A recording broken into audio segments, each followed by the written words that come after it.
아침 일라디오. 곁에 있는 사람의 소중함을 비로소 알게 된 계기를 생각해보면 함께 힘든 상황을 겪을 때인 경우가 많습니다.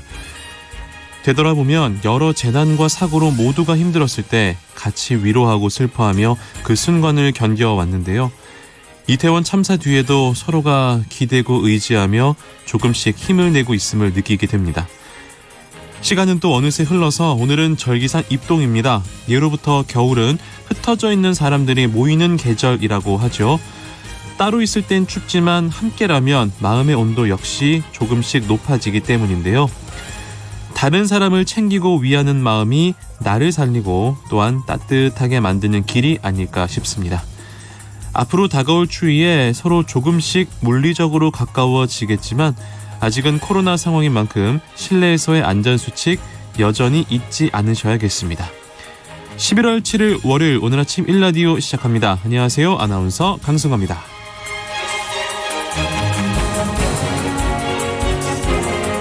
오늘 아침 1라디오 오늘도 생방송으로 함께하겠습니다. 유튜브 KBS 1라디오 공식 채널 모바일 콩 어플리케이션을 통해서도 함께 하실 수 있습니다. 자, 오늘 월요일입니다. 속담 퀴즈로 시작을 해볼게요. 우리의 속담 속에 담긴 삶의 지혜를 배워보는 시간인데요. 잘 들어보시고 빈칸에 들어갈 단어를 맞춰주시면 되겠습니다. 지난 금요일 밤 경북 봉화 아연광산에서 정말 반가운 소식이 전해졌습니다. 갱도에 갇혀있던 노동자 2명이 9일 만에 마침내 기적적으로 구조되는데요. 땅 위에서 본인들 구조를 위해 발파하는 소리를 땅 아래서 듣고 끝까지 희망을 가질 수 있었다라는 이야기가 전해지고 있습니다. 이렇게 어떤 일이든 서로 포기하지 않고 끝까지 최선을 다하면 기적이라는 것이 일어날 수 있다는 걸 보여주는 좋은 예가 되고 있는데요. 여기서 오늘의 문제 드리겠습니다. 지성이면 감천이라는 속담과 비슷한 의미로 아래에 들어갈 적당한 말은 무엇일까요? 정성이 지긋하면 여기 위에도 꽃이 핀다. 정성이 지극하면 여기 위에도 꽃이 핀다. 보기 드립니다. 1번 돌, 2번 책상. 어디에 꽃이 필까요? 정성이 지극하면 여기 위에도 꽃이 핀다. 1번 돌, 2번 책상. 정답을 보내주신 분들 가운데 추첨을 통해서 농촌진흥청에서 제공하는 웰빙 혼합 잡곡 세트 1분, 향긋한 커피를 드실 수 있는 모바일 커피 쿠폰 2분께 드리겠습니다. 방송에 참여하실 분들 단문 50원, 장문 100원이 드는 유료 문자 샵 9730으로 보내주시기 바랍니다. 유익한 정보와 살아있는 이야기가 있습니다. KBS 오늘 아침 1라디오.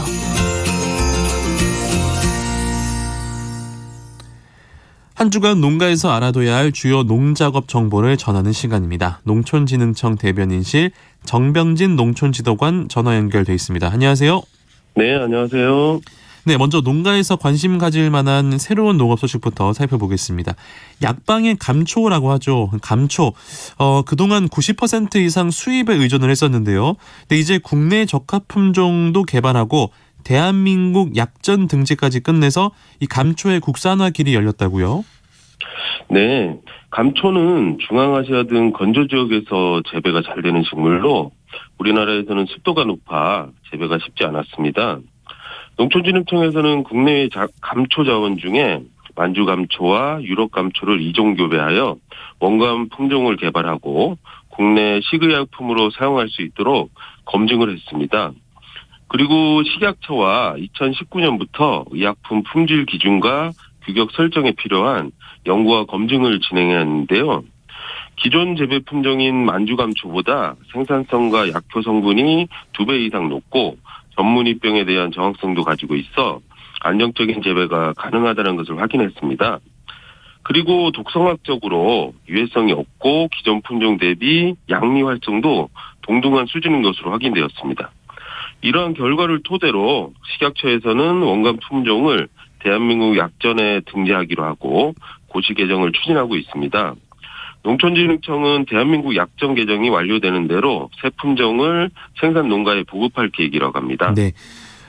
오늘이 입동인데요. 농가에서도 겨울을 맞이할 준비를 해야 될 시점입니다. 이번 주 농업기상 전망 살펴볼게요. 네, 맞습니다. 오늘은 겨울의 시작을 알리는 입동입니다. 입동 무렵이면 밭에서 무와 배추를 뽑아 김장을 하기 시작했다고 하는데요. 그리고 입동 전후 5일 내외로 담근 김치가 맛이 가장 좋다고도 합니다. 네. 물론 최근에는 온난화에 따라 김장철이 조금씩 늦어지고 있습니다. 이번 주는 오늘 오후 중부지방 그리고 토요일에는 전국에 비가 예보되어 있습니다. 그 밖의 날들은 대체로 맑을 것으로 예상이 되는데요. 기온은 지역별로 차이는 있겠지만 아침 기온이 2 내지 14도, 낮 기온은 11 내지 21도로 지난주와 비슷하겠습니다. 대기가 건조해지고 있습니다. 산불 등 화재 예방에도 각별히 신경 써주기를 당부드리겠습니다. 네, 화재 예방 꼭 신경을 써야겠습니다. 농가에서 실천해야 할 농작업 그리고 농사 정보 알아보겠습니다. 먼저 벼농사 지금 어떤 관리가 필요합니까? 먼저 아직까지도 벼 수확을 완료하지 않은 농가에서는 품질이 떨어질 수 있으니까 서둘러 수확을 완료해 주셔야 합니다. 벼 수확을 완료한 농가에서는 벼 토양 검정용 시료를 채취하셔야 하는데요. 시료 채취는 지표면에 이물질 등 흙을 1 내지 2cm 삽으로 걷어내고 토양에 따라 놓은 15cm 깊이까지 흙을 고르게 채취합니다. 필지별로 5 내지 10개 지점에서 채취한 흙을 큰 그릇에 담아 고루 섞어서 500g 정도를 깨끗한 비닐봉투에 담아 시료 채취 장소의 지번, 장목, 성명, 연락처를 기재해서 농업기술센터에 분석을 의뢰하시면 되는데요. 분석 결과를 토대로 시비 처방서와 기술 지도를 받으시면 되겠습니다. 네. 이어서 밭작물들 어떤 관리가 필요할까요? 네. 이제 겨울이 아주 가까이 온 것 같은데요. 네. 아직까지도 수확하지 않은 콩, 팥 등의 작물들은 엄피해를 받지 않도록 서둘러 수확을 해 주셔야겠습니다. 그리고 수확한 고구마는 아무리 작업을 한 후에 온도 12 내지 15도, 습도는 85 내지 90% 조건에서 저장하시면 되는데요. 혹시라도 10도씨 이하의 냉온에 접했거나 서리를 맞은 고구마는 저장하면 갈라지거나 상처를 입은 것은 병용균의 침입이 쉬워 썩거나 상하기 때문에 곧바로 소모해 주시는 것이 좋습니다. 그리고 내년도에 종자용으로 사용할 밭작물 종자들은 탈곡 후에 이물질을 잘 걸러내고 충분히 건조한 종자를 저온 조건에서 저장하셔야 한다는 것도 잊지 마시기 바랍니다. 네. 겨울에 재배하는 작물들 어떤 관리가 중요할까요? 네, 밀보리 등의 맹류는 습해에 약한 작물이기 때문에 배수로 정비에 많은 신경을 써줘야 합니다. 습해를 받은 맹류는 겨울을 나는 동안에 추위에 견디는 힘이 약해져 얼어 죽거나 말라 죽을 수 있기 때문인데요. 네. 그리고 한 지역 마늘은 늦어도 11월 하순까지는 파종을 하고 땅이 얼기 전에 비닐을 덮어줘야 합니다. 양파는 중망생종의 경우에는 11월 상순까지는 아주 심기를 완료해 주셔야 하는데요. 활착 기간이 20 내지 30일 소요되고 어린 뿌리가 생장할 수 있는 최저 온도가 4도씨이기 때문입니다. 또한 토양이 건조하게 되면 양분 흡수가 잘 안 되고 얼어 죽을 수 있기 때문에 비닐로 피복을 해주고 잘 고정시켜 주셔야 합니다. 수확한 과일은 판매하기 전까지 잘 저장을 해야 좋은 품질을 유지할 수 있을 텐데요. 어떤 관리가 필요할까요? 네, 과일을 저장고에 입고하기 1 내지 2일 전에 저온 저장고를 목표 온도까지 떨어뜨린 후에 네. 입고를 해야 과일의 자체 온도를 빨리 떨어뜨릴 수 있으니까 실천해 주시기 바랍니다. 그리고 저장고 내에 원활한 통풍을 위하여 과일 적재 시에는 팔레트와 벽면 사이에 최소 20 내지 30cm, 천정 사이에는 최소 1m 이상의 공간을 두고 상자를 배치해야 한다는 것도 잊지 마시기 바랍니다. 또한 저장 중인 과일에서는 호흡에 의해 이산화탄소, 에틸렌 등이 발생하는데요. 장기간 밀폐된 저장고 내에 축적되어 가스 장애가 발생할 수 있기 때문에 환기창을 설치하여 주기적으로 환기를 시켜줘야 합니다. 네, 마지막으로 겨울철을 대비해서 인삼 재배 농가에서 해야 할 일 뭐가 있을까요? 인삼 재배 농가에서는 겨울나기에 들어가기 전에 지상부의 마른 줄기와 잎을 잘 제거해줘야 하는데요. 특히 잿빛곰팡이병은 월동전에 잎에 감염되고 2차로 줄기에 감염되기 때문에 예방 차원에서 지상부에 말라 죽은 줄기와 잎을 제거해 주시기 바랍니다. 3년생 이하는 쉽게 제거가 되기 때문에 토양이 얼기 전에 제거해 주시면 되는데요. 4년생 이상은 월동 전에 제거하면 상처가 나기 쉽기 때문에 월동 후에 제거해야 합니다. 그리고 월동하기 전에 약재를 살포하고 출하 전에 줄기와 잎을 제거해주면 잿빛 곰팡이병뿐만 아니라 생육기에 발생하는 줄기 전문이병 방제도 가능하기 때문에 실천해 주시면 좋겠습니다. 지금까지 농촌진흥청 대변인실 정병진 농촌지도관과 함께했습니다. 고맙습니다. 네, 감사합니다.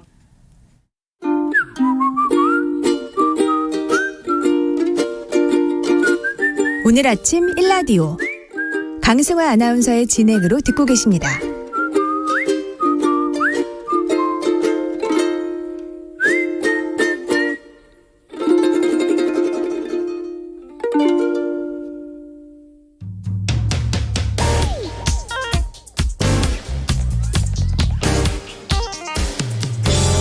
오늘 아침 뉴스 브리핑. 뉴스 브리핑, 오늘은 정상근 기자 전화 연결하겠습니다. 안녕하세요. 네, 안녕하십니까. 이태원 참사 관련 국가애도 기간은 끝났지만 국민들의 애도는 여전히 이어지고 있습니다. 네, 사망자 156명, 부상자 197명을 초래한 이태원 참사가 발생한 지 일주일이 넘었습니다. 지난 5일 이 정부가 정한 국가애도 기간은 마무리가 됐고요. 이에 따라 대다수의 합동분향소가 철거가 됐습니다만 어제까지도 많은 시민들이 이태원 사고 현장을 방문해서 희생자들을 추모했습니다. 이태원역 1번 출구에는 많은 시민들이 가져다 놓은 국화꽃으로 가득하고요. 또 애도의 뜻을 담아서 작성한 포스트잇이 빼곡합니다. 정부는 녹사평역 합동분향소는 오는 12일까지 연장 운영하기로 했습니다. 그리고 정부는 어제 오전 브리핑을 통해 국가 애도 기간이 끝났지만 유가족과 부상자들을 끝까지 살피고 지원하겠다라고 밝혔고요. 또 오는 10일부터 경기장, 전통시장 등 인파가 몰릴 수 있는 다중이용시설을 집중 점검하겠다라고 밝혔습니다. 또한 오늘은 재난안전관리체계를 검토하고 개선 방안을 논의하겠다라고 밝혔습니다. 경찰의 부실 대응도 계속 논란이 되고 있습니다. 네, 10월 29일 사건 당일 이 경찰의 부실한 대응이 계속 드러나고 있습니다. 일단 경찰 11기동대는 현장에 투입된 기동대 5개 부대 중 가장 먼저 현장에 도착했는데요. 가장 먼저 도착했다라고는 하지만 참사가 발생한 지 85분이나 지난 시점이었습니다. 경찰 기동대 출동이 늦어진 것은 지휘부의 늑장 대응 때문으로 보이는데요. 이 사고 발생 40분 이후 당시 용산경찰서장이 뒷짐을 지고 천천히 걸어가는 모습이 담긴 CCTV 화면이 공개되기도 했습니다. 이임재 용산경찰서장은 감찰 조사 과정에서 큰 문제가 없다는 보고를 받아 사안의 심각성을 몰랐다고 진술한 것으로 전해졌습니다. 또한 참사 당일 용산구청은 CCTV를 통해 이태원 주변을 지켜봤다고 밝힌 바 있는데요. 위험 감지를 선제적으로 못한 것으로 알려졌고요. 또 소방당국이 참사 직후 신고를 접수하고 이를 서울시와 용산구청에 알렸으나 신고에 대한 조치를 취하지 않은 것도 확인이 됐습니다. 정치권에서는 책임 공방이 이어지고 있죠? 네, 윤석열 대통령은 연일 종교계가 주최하는 이태원 참사 추모 행사에 참여를 하고 있습니다. 대통령실은 그러면서 어제 이 낮은 자세와 무거운 마음으로 참사를 수습하겠다라는 서면 브리핑을 냈는데요. 다만 인사조치 등에 관련해서는 별도의 언급을 하지 않았습니다. 민주당은 대통령이 공식 사과와 함께 한덕수 국무총리 경질, 이상민 행정안전부 장관과 경찰청장, 서울경찰청장의 파면을 요구하고 있습니다. 또한 국정조사를 수용하고 국민의힘 소속인 오세훈 서울시장과 용산구청장의 책임 인정, 또 조사 협조를 요구하며 공세 수위를 높였습니다. 국민의힘은 현재는 수사가 먼저인 국면으로 국정조사는 시기상조라는 입장입니다. 또한 지난 주말 이 서울 도심에서 열린 촛불 집회를 두고 정부 퇴진 주장에 윤석열 대통령을 향한 욕설까지 나왔다라며 정치 선동이라고 비판하기도 했습니다. 다만 당 일각에서는 행정안전부 장관과 경찰청장에 대해서는 책임을 져야 한다는 주장이 나오기도 하고 있습니다. 이렇게 답답한 상황이 이어진 가운데 기적 같은 소식이 있었습니다. 광산 사고로 매몰된 작업자 2분, 지난 금요일에 구조가 됐습니다. 네, 지난달 26일 경북 봉화군 아연 채굴광산의 갱도 토사가 무너지며 지하 190m 지점에 고립된 2명의 광부가 이 사고 발생 221시간 만에 걸어서 광산 밖으로 나왔습니다. 이 두 사람이 발견된 지점은 지하 190m 제2 수갱 진입로에서 수평거리로 325m 지점, 작업 장소에서 30m 떨어진 100제곱미터 정도의 원형 공간이었습니다. 사방에서 갱도들이 모이는 교차로였는데요. 이 구조가 가장 용이할 것 같은 지점이었다라고 합니다. 또 마침 이 원래 단단한 안반일 것으로 예상했던 마지막 구간이 실제로는 무른 토사하여서 구조 시간을 앞당길 수도 있었습니다. 이 두 광부는 이 비닐로 천막을 치고 모닥불을 피우며 체온을 유지했고요. 고립 당시 가지고 있던 커피 믹스를 물에 타서 한 모금씩 나눠 마시며 버텼습니다. 이후 가지고 있던 물이 동이 나자 암벽에서 떨어지는 물을 받아 마시며 버텼고요. 이 구조 시간을 단축하기 위해 헤드랜턴을 번갈아 켜가며 막힌 갱도를 10m가량 파내기도 했습니다. 이후 두 사람은 발파 소리를 들으며 구조가 될 것이다라는 희망을 놓지 않았다라고 하고요. 이 서로를 의지하며 하루하루를 버텨왔다라고 합니다. 밖에서도 이 광업 종사자분들이 자발적으로 모여서 밤낮 없이 구조에 나섰고 이런 기적을 만들어냈습니다. 현재 두 분은 병원에 입원 중인데요. 빠르게 건강을 회복 중인 것으로 전해졌습니다. 네. 어젯밤 서울 영등포역 인근에서 무궁화호 열차가 선로를 이탈해 승객 30여 명이 다치고 오늘까지도 열차 운행 차질이 있다고 합니다. 그제는 열차 사고로 더 안타까운 일이 발생을 했네요. 코레일 직원이 화물 열차에 치여 숨지는 사고가 있었습니까? 네, 지난 토요일 밤 이 남부 화물기지선의 종착역으로 열차의 각 차량을 연결 분리하고 이동시키는 작업이 이루어지는 오봉역에서 차량 정리 작업을 하던 30대 코레일 직원이 열차에 깔려 숨지는 사고가 발생했습니다. 또 사고 장면을 바로 옆에서 목격한 20대 직원은 호흡곤란을 일으켜서 응급처치를 받기도 했습니다. 이 숨진 직원은 열차의 선로를 연결한 뒤 열차의 앞뒤 진행을 지시하는 수송원 업무를 맡았던 것으로 전해졌는데요.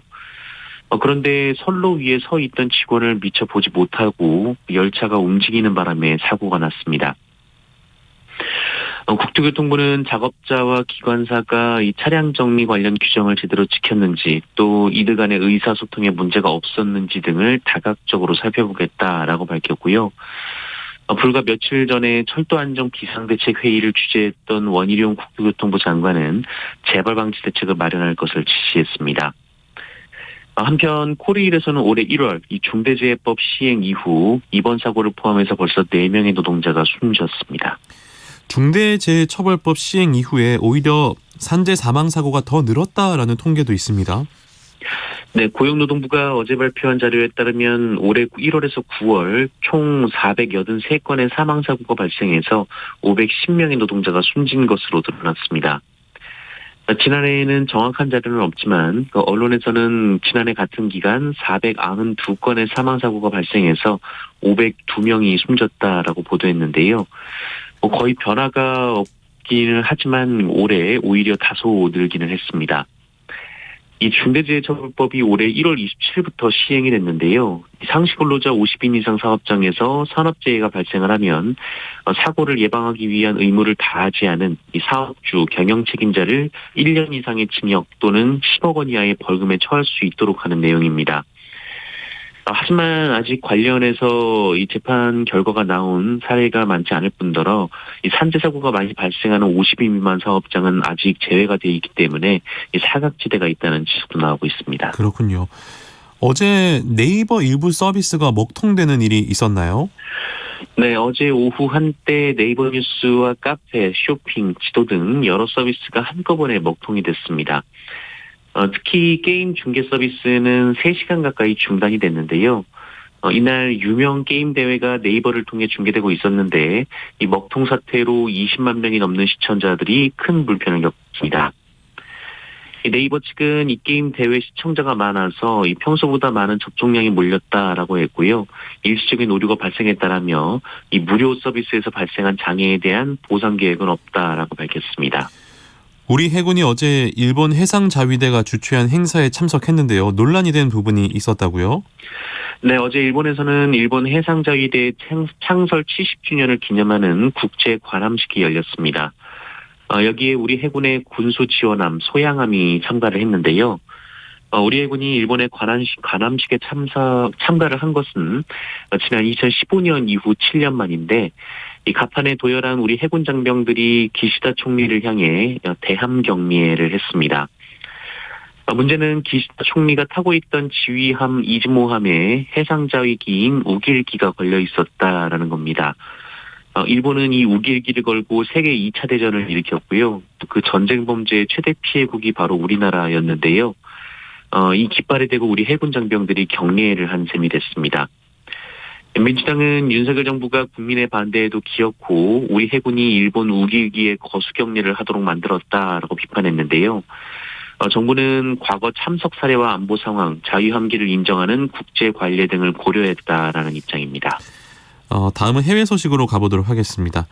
트위터를 인수한 일론 머스크 대규모 감원 계획을 발표하면서 우리나라 직원들도 수십 명이 한꺼번에 직장을 잃게 됐다고요?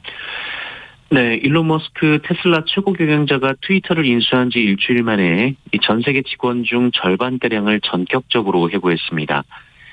트위터는 지난 4일 일부 직원들의 이메일 계정과 업무용 의사소통 도구 계정 접근을 차단하는 방식으로 정리해고 대상임을 알렸다고 하는데요. 정리해고 대상이 된 직원들은 면담이나 전화통화, 문자메시지 같은 안내를 받지도 못했다라고 합니다. 이 트위터 코리아 역시 이번 대량 정리해고를 피해가지 못했습니다. 이 트위터 코리아의 전체 직원이 30-40명 정도인 것으로 알려졌는데요. 대표와 광고사업부를 제외한 이 모든 부서의 직원이 해고 통보를 받은 것으로 전해졌습니다. 한편 트위터의 대량 해고 사실이 알려지면서 이용자들 사이에서는 반발 이탈 움직임이 일고 있습니다. 트위터 이용자들이 이탈하자 화이자, 폭스바겐, 제네럴모터스 등 이 주요 기업들도 트위터에 대한 광고 집행을 잠정 중단하겠다라고 밝혔습니다. 네. 유엔이 일본 위안부 문제 해결을 촉구했습니까? 네, 현지 시간으로 6일 유엔 시민적 정치적 권리에 관한 국제규약위원회가 위안부 피해 문제 해결에 진척을 보이지 않는 일본 정부의 유감을 표시하고 피해자 보상과 가해자 처벌, 정부 차원의 공식 사과 등을 요구하는 권고 의견을 재차 표명했습니다. 유엔위원회는 위안부 문제를 일으킨 가해자들이 형사재판에 넘겨지지 않은 점, 또 피해자들에 대한 효과적인 구제 방안이나 충분한 보상이 없었다는 점을 꼽았는데요. 이에 따라 위안부 문제를 독립적이고 공정한 기구를 통해 조사하고 이용 가능한 모든 증거를 공개하는 동시에 가해자에 대한 기소와 유죄 판명 시 처벌할 것을 주문했습니다. 또한 위안부 피해자 및 가족이 사법적 구제 수단에 접근할 수 있도록 하고 충분한 배상을 하도록 할 것, 그리고 교과서 등을 통해 위안부 문제를 교육하고 피해자를 폄하하거나 사건을 부정하는 모든 시도를 규탄할 것 등을 함께 권고했습니다. 하지만 일본은 지난 2015년 이 한일 외교장관 회의에서 위안부 문제에 대한 최종적이고 불가역적인 해결을 봤다라고 주장했습니다. 네, 다음은 코로나19 상황 만나보겠습니다. 네, 어제 코로나19 신규 확진자 수는 36,675명이 나왔습니다. 일주일 전과 비교하면 2,100여 명, 2주일 전과 비교하면 10,000명 정도 증가했고요. 일요일 발표 기준으로도 지난 9월 4일 이후 9주 만에 가장 많은 수준을 기록했습니다. 방역당국은 지난 3월 오미크론 대유행 당시 형성된 면역력이 감소하는 데다 또 새로운 변이 바이러스가 출현하면서 겨울철 재유행이 올 것이다라고 예측하고 있는데요. 최근 재유행 시 일일 확진자가 최대 20만 명이 나올 수 있다라고 전망했습니다. 위중증 환자는 346명으로 전날보다 30명 넘게 크게 늘었고요. 사망자는 18명이 나왔습니다. 당국은 오는 9일 이 구체적인 겨울 유행 전망과 또 방역 계획을 발표할 계획입니다. 이탈리아 프로축구에서 뛰고 있는 김민재 선수 어제도 존재감을 뽐냈다고요? 네, 지난 9월 아시아 선수로는 최초로 세리아-A 이달의 선수라는 영예를 얻은 김민재 선수는 선수들이 뽑은 10월의 선수로도 선정이 됐는데요. 어제 이 선두 경쟁 중인 아틀란타 원정에서 다시 한번 존재감을 제대로 뽐냈습니다. 패스기를 예측해 차단하는 영리한 플레이는 물론이고 이 골문으로 향하는 공을 몸을 던져 막아내는 육탄 방어도 선보였는데요. 이 전후반 풀타임을 소화하면서 나폴리 수비를 안정적으로 이끌었고 나폴리는 2-1로 역전승을 거뒀습니다. 그런데 김미재 선수가 경기 전에 그 아내 차량이 현지에서 도난당하는 사건을 당했는데요. 네.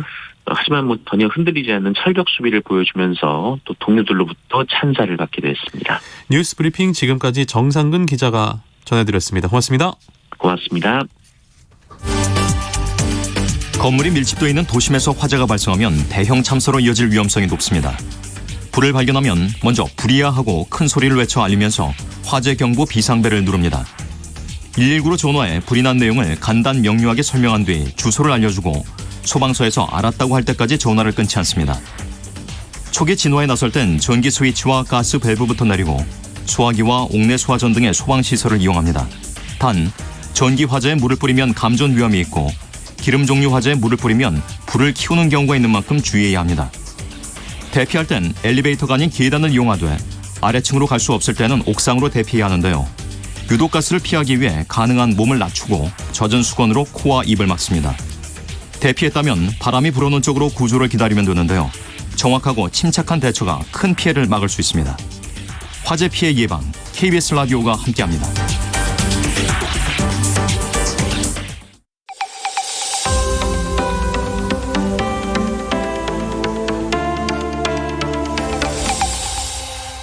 KBS 오늘 아침 일라디오. 다음은 마케팅 브리핑 시간입니다. 빅데이터 전문 업체 마이테이스트의 민지영 대표와 함께합니다. 안녕하세요. 네, 안녕하세요. 이태원 참사 이후로 추모와 함께 재발 방지를 위해서는 어떠한 노력이 필요할지 각 분야에서 본격적인 고민이 시작이 됐습니다. 지난주에 이어서 오늘도 안전관리 문화 전반에 대한 준비를 해오셨다고요? 네, 이제 이태원 참사 이후 전 국민이 애도와 추모를 하고 있는 상황에서 이제 각계에서도 안전 시스템 구축을 위한 성금 등을 기부하면서 안전관리 문화에 대해서 다시 한번 돌아보자 이런 목소리가 나오고 있습니다. 네. 그래서 그 당시 상황을 면밀히 또 살펴보고 다시는 이런 일이 없도록 또 방안을 마련해야 한다는 이야기도 있고요. 사실 안전 규정이라는 것이 수많은 희생과 또 시행착오를 거치면서 더 구체화되고 발전하기 마련이거든요. 비상구 문에 가로로 큰 잠금 장치를 만들어서 누구나 쉽게 보고 열 수 있게 만든 것도 1903년에 있었던 미국의 극장에서의 화재 이후 설치된 것이고요. 회전문이 있는 곳에 꼭 옆에 일반 출입문이 있는 것도 화재 사고가 났을 때 회전문을 통해서 미처 빠져나오지 못했던 사람들이 있었기 때문에 나오게 된 규정입니다. 네. 주인 없이 짐만 실린 짐으로 인한 테러 때문에 수화물 태그를 붙이도록 항공법이 개정되기도 했고요. 네. 네, 국내의 경우에는 대구 지하철 방화 사건 이후에 출입문 비상개폐 장치와 또 위기 상황 탈출법을 지하철 곳곳에 배치하고 교육하면서 시민들이 기억하게 만들었습니다. 이러한 사후 처리도 물론 중요하겠지만 또 안전 관리와 또 사고 예방을 위해서 어떤 노력들을 하고 있는지 사례로 알아보겠습니다. 네. 특히 이번 이태원 참사처럼 밀집된 공간에서는 누구나 공간 확보가 어렵고 위험한 상황이 될 수가 있습니다. 이와 관련해서 해외에서 활용되고 있는 안전 매뉴얼은 어떤 것들이 있습니까? 네, 매해 그 새해 첫날이 되면 뉴욕 타임스퀘어에서 많은 군중들이 몰리는데 그때에도 사실은 한 번도 사고가 일어나지 않았다고 합니다. 네. 네, 찾아보니까 미국 연방재난관리청의 안전 매뉴얼에는 대형 군중이 몰리는 경우에 1인당 최소한의 안전 공간을 확보할 것이라는 그 문구가 있고요. 네. 한 평당 최대 11명까지만 모일 수 있다고 합니다. 이를 위해서 사람이 모이는 곳은 모두 다 구획화를 하고 바리케이트를 친다는 구체적인 규정이 존재하고 있고요. 네. 또 군중들이 또 갑자기 모여서 밀리고 충돌할 때를 대비한 비상 공간도 필수적으로 마련한다고 합니다. 네, 일본의 DJ 폴리스라는 것도 참고할 수 있는데 네. 사실 축제나 행사에 있는 DJ처럼 네. 군중보다 조금 더 높은 곳에 올라서 스피커를 통해서 통솔하고 관리하는 건데요. 네. 명령조의 어투가 아니라 월드컵을 응원할 때는 우리 국민은 12번째 선수입니다. 사고가 나면 경기에서 이겨도 찜찜하다. 이런 식의 멘트를 한다던가 네. 새해 첫날 신사 참배객들이 몰릴 때에는 서두르지 않아도 신은 도망가지 않는다. 이런 부드럽고 또 공감이 가는 멘트를 하는 편이라고 합니다. 네. 우리도 이런 것들을 참고해서 군중이 많이 몰리는 곳에서의 구체적인 매뉴얼 또 실행이 필요하지 않을까라는 생각을 해봤습니다. DJ 폴리스는 상당히 우리도 도입을 해도 좋을 만한 게 적은 수의 이 경찰로도 네, 사람들도 통제할 수 있을 거라는 생각이 또 드는군요. 네. 일부 국내 기업에서는 안전관리자가 부족한 현장을 모니터링하면서 관리 통제할 수 있는 기술이 또 활용이 되고 있다고요? 네, 물론 뭐 예방도 중요하지만 현장에서의 관리 감독과 통제도 중요하잖아요. 네. 다수의 인원이 공정별로 흩어져서 있는 공장이라든지 근로자가 500명 이상인 대단지 건설 현장의 관리자가 뭐 2-3명밖에 안 되는 경우가 있어서 계속해서 문제 제기가 있어 왔거든요. 그래서 건설 현장에서 꼭 착용하는 헬멧과 조끼에 소형 카메라를 부착해서 이러한 스마트 헬멧이나 고리를 활용해서 뭐 가스 감지를 한다든지 네. 아니면 IoT 기술을 활용해서 실시간으로 모니터링하고 현장에 있는 작업자들과 소통을 하면서 상황을 파악하고 대응하는 그 기술이 발달하고 있다고 합니다. 또 구조대원용의 스마트 헬멧에는 열 화상 카메라나 센서가 탑재돼 있어서 구조자를 좀 더 안전하고 빠르게 찾을 수 있도록 돕고 있다고 하고요. 네. 뭐 QR코드를 장비에 부착을 해서 공정별로 작업자를 구분하면서 위험에 노출된 작업자가 있다면 실시간으로 감지하는 기술도 발전하고 있다고 해요. 그래서 이렇게 기술과 함께 안전관리도 진화하고 있지 않나 이렇게 생각을 해봅니다. 그러고 보면 그동안 안전에 대한 경각심을 일깨워주기 위한 캠페인들도 적지 않았던 것 같습니다. 잘 만들어진 공익 광고가 있으면 소개 부탁드리겠습니다. 네, 저도 지난주부터 이제 안전에 대해서 가장 중요한 것은 교육이다 이런 네. 말씀을 드렸었는데 사실 공익 광고가 그 역할을 하고 있거든요. 그렇습니다. 네, 자칫하면 지루해지기 쉽잖아요. 약간 그럴 수도 있죠. 네, 안전에 대한 문제를 제기하고 메시지를 전달하는데 좀 뻔하게 느껴지는 경우가 맞아요. 많다 이런 이야기가 있는데요. 그래서 메시지를 어떻게 전달할지 각계에서 고민을 하고 있습니다. 네, 올 초에 경찰청에서 제작한 우리 가족의 안전을 지켜주세요라는 공익 광고가 굉장히 인상 깊더라고요. 네. 네, 배우 정준호 씨가 출연을 해서 연간 교통사고 사망자 수를 묻고 또 2,000명에 달하는 이 통계가 몇 명 정도면 괜찮겠는지를 재질문을 합니다. 네. 근데 이때 그 출연자가 50명 정도면 괜찮겠다라고 대답을 하거든요. 교통사고 사망자가 50명 정도면 괜찮을 거다. 네, 물론 뭐 2,000명에 비하면 훨씬 그렇죠. 작은 숫자긴 한데요. 네. 이 출연자에게 50명의 사진을 보여주는데 이 안에 이분의 가족이 있습니다. 네, 이 영상을 보여주면서 광고는 교통사고로 죽어도 괜찮은 숫자는 없다. 그렇죠. 네, 라는 이야기를 하면서 마무리를 하는데요. 물론 통계적으로 이렇게 작을 수 있는 숫자도 내 주변에서 사고가 일어날 수 있다. 통계적인 수치만으로는 반성의 자료가 되지 않는다. 이런 이야기를 남기면서 좀 큰 울림이 있다라는 반응을 보였습니다. 그렇네요. 안전이라는 게 어린이부터 노인까지 우리 모두에게 중요한 문제인데요. 나이대별로 또 안전의 중요성을 강조하는 프로그램을 운영하는 기업이 있다고요? 네, 국내 한 자동차 회사에서 이제 생애 주기에 맞게 교통안전 교육을 해서 주목을 받고 있습니다. 네. 네, 어린이들에게는 역시 캐릭터인 것 같습니다. 애들이 캐릭터 좋아하죠. 네, 로봇 캐릭터와 함께하는 안전 수칙 영상을 무료로 만들어서 제공하면서 로봇이 나를 안전하게 지켜준다라는 취지의 영상을 보여주고 아이들에게 굉장히 인기를 얻고 있고요. 네. 어린아이를 둔 부모들에게는 마찬가지로 공익 영상을 제공하는데 이 영상에서는 가까워지고 싶어도 다가오지 않는 아이와 안아주고 싶다는 아빠와의 거리감을 이야기합니다. 네. 저도 처음에는 바쁜 아빠가 아이와 놀아주지 못하는 가족에 대한 이야기인가라는 생각을 했는데요. 네. 사실 아빠는 카시트를 의미하는 거였더라고요. 그래요? 네, 이것을 영상 말미에 보여주면서 아이 부모들에게는 카시트의 중요성을 알려주고요. 중요하죠. 네, 시니어분들과의 그 안전 퀴즈 프로그램을 통해서 고령자의 교통 안전 교육을 수료하고 또 골든벨 형식의 서바이벌 퀴즈 대회로 네, 행사를 이어나가고 있더라고요. 연령대별로 또 다양하게. 네. 안전사고에서 가장 중요한 건 역시 사실 이제 예방이 제일 중요하고 교육도 중요합니다. 항공기 안전수칙 영상의 승객의 집중도를 높이기 위해서 다양한 방법을 활용하는 항공사들이 있다고요? 네, 방금 소개해드렸던 공익 그 영상들과 같은 맥락인데요. 네. 영국 항공사에서는 네, 승객들이 기내 안전 영상을 하도 보지 않아서 네, 영국에서 가장 유명한, 가장 사랑받는 유명인 10명을 출연시켜서 고객의 집중도를 좀 높였습니다. 네. 네, 반지의 제왕의 간달프가 산소 마스크 사용법을 시연하기도 하고 네. 네, 엑스파일의 배우가 긴급 착륙 자세를 보여주는 식으로 말인데요. 네. 또 프랑스에서는 프랑스 여행 명소를 5분짜리 영상에 녹이면서 안전 수칙을 전달을 했는데 이 영상에서는 우리가 아무 일 없이 즐겁게 프랑스를 여행하기 위해서는 예. 안전이 가장 중요하다라는 라는 메시지를 남기면서 사람들이 이 항공사를 이용하지 않더라도 이 안전수칙 영상을 보고 숙지를 해야 되겠다 이런 반응을 보여서 굉장히 인상 깊었습니다. 네, 사실은 이게 말씀하신 대로 이제 비행기 탈 때 영상 사람들이 나와서 해주시는 경우도 계신데 저기 이제 승무원분들 승무원분들이 근데 가끔 이제 TV로만 이렇게 보라고 할 때가 있더라고요. 네. 잘 안 보는데 맞아요. 이런 아이디어가 있었군요. 코로나와 각종 재난 참사를 계기로 기업들의 마케팅 방향도 이제는 안전이라는 가치를 가장 중요한 키워드로 둘 수밖에 없는 환경이 된 것 같습니다. 네, 사실 안전 마케팅이라는 것이 코로나 이전에는 그렇게 주목받지 않는 키워드긴 했어요. 네. 네, 사실 코로나라는 신종 바이러스로 인해서 전 세계가 좀 공포에 떨었던 이유가 이게 원인도 모르고 치료약도 없고 네. 백신도 없는 상태에서 우리의 생명을 위협하는 맞습니다. 존재였기 때문인데요. 네. 그래서 이 시기부터 안전 마케팅 또 안심 마케팅이라는 키워드가 회자되기 시작을 했는데 사실 무엇보다 제일 중요한 것은 정확한 정보를 그렇죠. 알리는 것입니다. 사실 단순해 보이긴 하지만 제품이나 또 우리가 활용하는 장소가 어떤 조치를 취해서 안전한 상태가 되었는지 이 사실을 전달하는 것만으로도 안전 마케팅이 반은 성공했다라고 보고 있는데 네.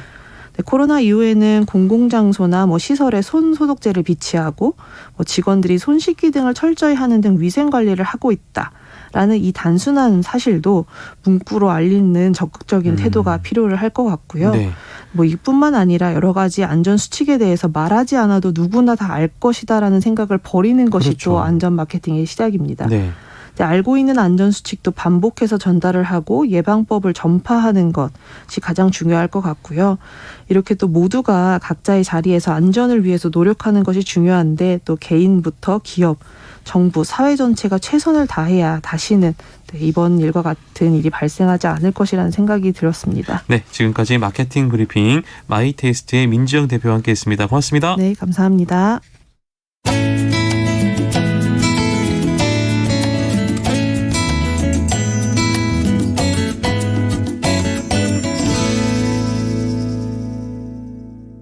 KBS 오늘 아침 일라디오. 자, 오늘의 퀴즈 정답 알려드리겠습니다. 오늘의 문제, 정성이 지극하면 여기 위에도 꽃이 핀다 였는데요. 정답은 1번 돌이었습니다.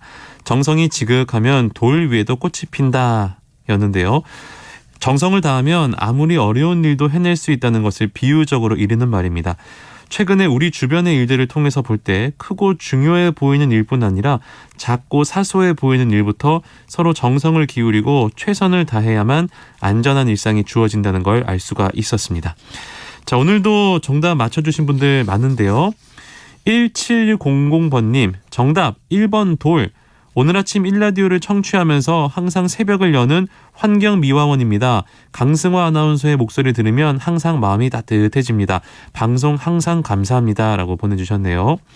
날씨가 추워지는데 항상 조심조심 하시면서 일해 주시기 바랍니다. 1636번님 퀴즈 정답 돌. 어려움을 참고 견디고 드디어 구출된 두 광부의 이야기에 힘을 얻습니다. 라고 보내주셨습니다. 7565번님 정답 1번 돌입니다. 지극한 정성이 모아져서 사고 없이 안전한 대한민국 되기를 바랍니다. 라고 보내주셨네요. 정답 보내주신 분들 가운데 농촌진흥청에서 제공하는 구수한 웰빙 혼합 잡곡 세트 1636번님께 모바일 커피 쿠폰은 1700번님, 7565번님께 드리도록 하겠습니다. 자, 날씨 알려드리겠습니다. 오늘 중부지방은 구름이 많다가요. 오후부터 차차 흐려지겠고요. 남부지방은 가끔 구름이 많겠습니다. 오늘 낮에 수도권부터 빗방울이 떨어지기 시작하면서 늦은 오후부터 내일 새벽 사이에 중부지방에는 가끔 비가 오는 곳이 있겠고요. 내일 새벽에는 전북과 전남 해안에 빗방울이 떨어지는 곳이 있겠습니다. 당분간 기온은 평년과 비슷하겠고요. 남부 내륙을 중심으로 낮과 밤의 기온차가 15도 내외로 매우 크겠습니다. 오늘 최저 기온은 0도에서 9도고요. 낮 최고 기온은 13도에서 19도가 될 전망입니다. 날씨가 추워지니까 이제 저도 새벽에 출근을 하는데 몸이 이제 많이 경직이 되면서 어깨 쪽도 좀 뭉치는 것 같고 어깨가 뭉치다 보니 두통도 좀 올라오는 것 같은 그런 느낌이 들더라고요. 그래서 이럴 때일수록 또 스트레칭 간간히 해주시는 게 건강에도 도움이 된다고 합니다. 좀 몸 좀 좀 편안하게 스트레칭 하시면서 하루 또 일주일 시작 월요일인데요. 스트레스 없는 또 건강한 하루 또 보내시기를 바라겠습니다. 오늘 아침 일라디오 오늘 순서 여기까지입니다. 여러분 오늘도 건강하고 안전한 하루 보내시기를 바라겠고요. 내일도 활기차고 건강한 모습으로 돌아오도록 하겠습니다. 지금까지 아나운서 강승화였습니다. 여러분 고맙습니다.